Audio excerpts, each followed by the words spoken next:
حال ہی میں یہ خبر آئی ہے کہ انڈیا امریکہ سے کچھ ڈرونز خرید رہا ہے۔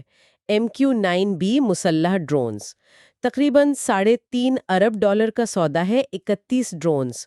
اور یہ صرف نگرانی والے جہاز نہیں ہیں، ان میں اہداف کو نشانہ بنا کر تباہ کرنے کی صلاحیت بھی ہے، یعنی یہ کافی خطرناک قسم کے ڈرونز ہیں۔ جی بالکل، یہ دنیا کے چند سب سے جدید اور آپ کہہ لیں کہ خطرناک ڈرونز میں شمار ہوتے ہیں۔ اور یہ خریداری جو ہے یہ اچانک نہیں ہوئی۔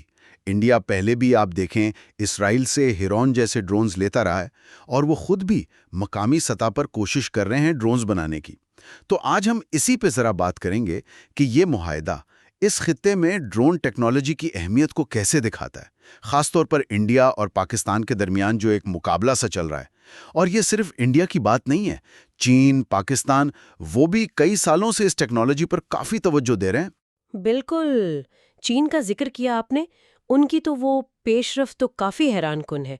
پچھلے کچھ ایئر شوز میں جو انہوں نے ڈرونز دکھائے ہیں وہ تو بہت ہی جدید لگ رہے تھے، اور یہ بھی سننے میں آیا کہ ان کی فوج میں خاص طور پر بحریہ میں ہزاروں ڈرونز شامل ہو چکے ہیں۔ جی ہاں، چین نے اس معاملے میں بہت تیزی دکھائی ہے، اور یہ صرف تعداد نہیں، ان کی صلاحیت بھی بہت بڑھ گئی ہے۔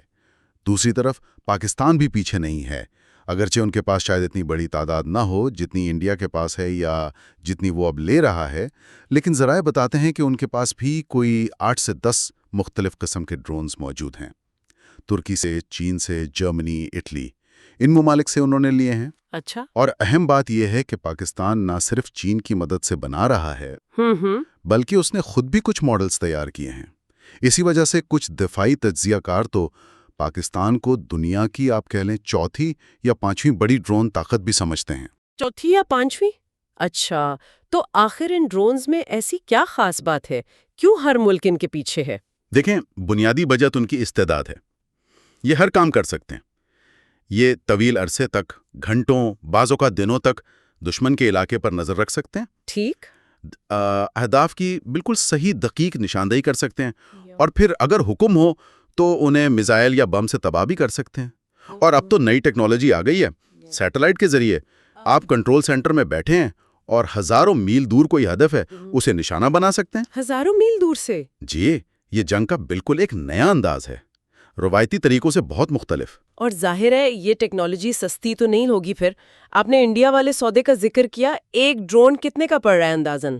جی بالکل سستی نہیں ہے، یہ خاصی مہنگی ٹیکنالوجی ہے۔ سب سے بڑے بنانے والے اور بیچنے والے تو امریکی اور اسرائیلی کمپنیاں ہی ہیں۔ مثال کے طور پر یہ جو امریکی MQ-9B ڈرون انڈیا لے رہا ہے، اطلاعات یہی ہیں کہ ان میں سے ہر ایک کی قیمت اندازاً کوئی 950 کروڑ انڈین روپے بنتی ہے۔ 950 کروڑ روپے ایک جہاز کے لیے؟ واقعی؟ تو اس سے جنگ کے جو طریقے ہیں ان پر کیا اثر پڑ رہا ہے؟ ہم کچھ عرصے سے تبدیلیاں تو دیکھ رہے ہیں۔ بالکل، پچھلے کوئی 8-10 سال میں ایک نیا رجحان بہت واضح ہوا ہے۔ ماہرین اسے ڈرون انٹینسو وارفیئر کہتے ہیں۔ Drone intensive warfare? جی، یعنی ایسی جنگ جس میں ڈرونز کا کردار بہت مرکزی ہو جاتا ہے۔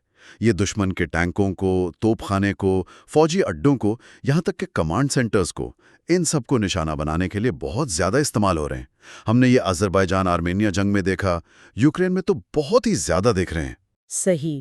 تو یہ جو انڈیا اور پاکستان کے درمیان ڈرونز کی دوڑ تیز ہو رہی ہے، کیا یہ اسی ریموٹ وارفیئر یعنی دور سے لڑی جانے والی جنگ کی طرف اشارہ ہے؟ یقیناً، ماہرین کا تو یہی خیال ہے کہ مستقبل میں جو علاقائی کشیدگیاں ہیں ان میں اس ریموٹ وارفیئر کا کردار اور بڑھے گا۔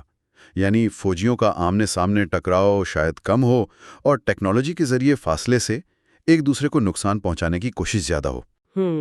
تو مجموعی طور پر اگر دیکھیں تو جنوبی ایشیا میں یہ ڈرون ٹیکنالوجی اور یہ ریموٹ وارفیئر کا جو پھیلاؤ ہے، یہ ایک بہت اہم اور تیز رفتار تبدیلی لگ رہی ہے، اور اس میں انڈیا، پاکستان، چین، یہ سبھی مرکزی کردار ہیں۔ بالکل، خطہ اس ٹیکنالوجی کو بہت تیزی سے اپنا رہا ہے، اور جاتے جاتے ایک سوال شاید چھوڑ جانا چاہیے سوچنے کے لیے، جی، کہ جس طرح یہ ٹیکنالوجی جنگ کو اتنا فاصلاتی بنا رہی ہے اور کسی حد تک خودکار بھی، تو مستقبل میں جو فیصلے ہوتے ہیں جنگ شروع کرنے کے یا اسے روکنے کے، ان فیصلوں پر، انسانی عنصر پر، اس کا کیا اثر پڑ سکتا ہے؟